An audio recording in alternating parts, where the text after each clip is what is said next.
And we're back, John and John in the morning. And now we're going to go ahead and we're going to welcome in Peter Schwartz, sports anchor and reporter of WFAN and SiriusXM Radio, as well as writer for Jets Confidential. Peter, how is everything on a mild Wednesday morning? I'm doing well, Dan. How are you? Pretty good. We've heard that there's been reports that Sanchez is now the starting QB, and he's coming out of that 3-quarterback ring circus over there. What do you make of this? Well, it's not a report. It's official. Rex told the team this morning at a team meeting that Sanchez will get the start.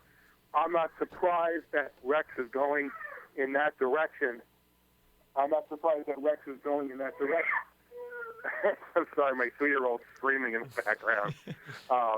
But I thought they should give Sanchez a mental break. But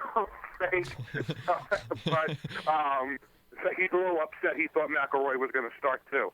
Peter, it seems like the 2-year-old wants McElroy to start. That's what I was going to say. Yeah.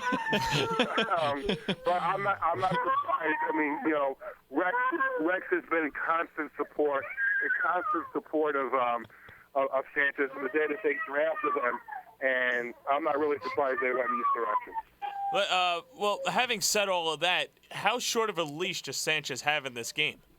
Well, I'm sure the leash is going to be very, very short. I mean, I think this is clearly going to be, the final straw. I'm sorry. He really is taking this news very, very difficult. I guess so, yeah. It's very tough.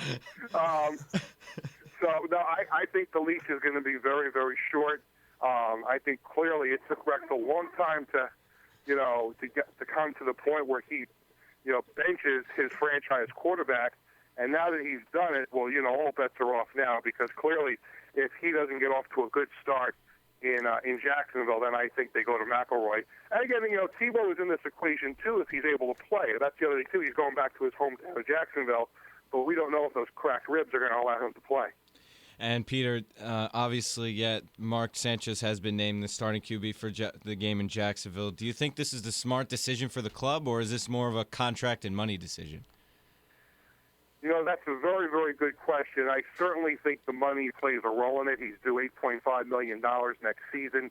I think regardless of what their choice was here down the stretch, I think Mark was coming back, and at the very, very least, was going to have to compete for his job, but I felt going into next year he would still be the starter. And that's not to say that they're not going to go out and find a veteran quarterback in the offseason to compete with him, or maybe even draft a quarterback. But they also have to, they owe it to themselves to see what McElroy can do, and not base their decision off of 7, passes that he threw on Sunday. I think they need to see, a bigger body of work to see what they have in him. Now, he's only a 7th-round draft pick and was not a highly regarded NFL prospect coming out of college. But, listen, neither was Tom Brady in the 6th round. Not to compare the two of them, but you have to find out what you have. And I think giving Sanchez a week mental break wouldn't have been the worst thing in the world for the Jets. But you can understand Rex's loyalty to Mark. And he's hitching his job security to this too, because his job is to win games, whether the Jets are out of the playoffs or not. He's trying to win as many games as possible. He's got to do what he thinks is in the best interest of the team. And you throw McElroy into the conversation here, and he kind of seems like a no-nonsense guy. He says what's on his mind. He's very confident in his craft, kind of like Brady. Do you think his comments last year about the locker room kind of put him on a bad spin here with the team? Well, there's no question there were some bad feelings about it. No question about it. And McElroy admitted to us the other day that he had to start calling up some players and apologizing, and he realized that he made a mistake with what he did. So I think he's mended those fences. And listen, all you have to do is look at the energy level in the team when he came into the game the other day. The energy level of the team rose when he came in. Brandon Moore said he came into the huddle confident, but borderline cocky, and I think the players liked that in him a little bit. But I think clearly he realized he made a mistake with those comments last week. And you wonder, I guess, if people speculated that maybe he didn't get a fair chance for most of the season because of those comments, that there were hard feelings. But I don't think that was the case. I think it was more the fact that Tebow was brought here to be the number 2.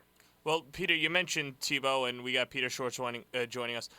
Peter, how I want to say that, and it wouldn't be a conversation about the Jets if we didn't bring up Tim Tebow. If you're Tim Tebow now and you saw that, he cracked his ribs. We don't know how good he's going to be, and you really don't know if Tebow's going to get a chance to play now that McElroy has shown that, has proven at least a little bit that he can do it, and Sanchez is struggling. Having said that, if you're going into the offseason and you're the Jets, is there any incentive to just dump Tebow off to any other team? Well, I got to think that this is going to be a one-and-done deal with the Jets with Tebow because clearly the coaching staff didn't want him. They haven't used him, even though they said they had this grand plan for him. And I'm sure Tebow's got to be extremely disappointed that he's basically lost a year of his career and didn't really make much of it this year because they haven't used him. He hasn't had a chance to play that much quarterback. It has to be a frustrating thing for him based on the year he had with Denver last year. So I got to think at some point, once the season is over and they sit down and think about things that he's going to ask for a trade, and the Jets will be more than happy to get rid of him.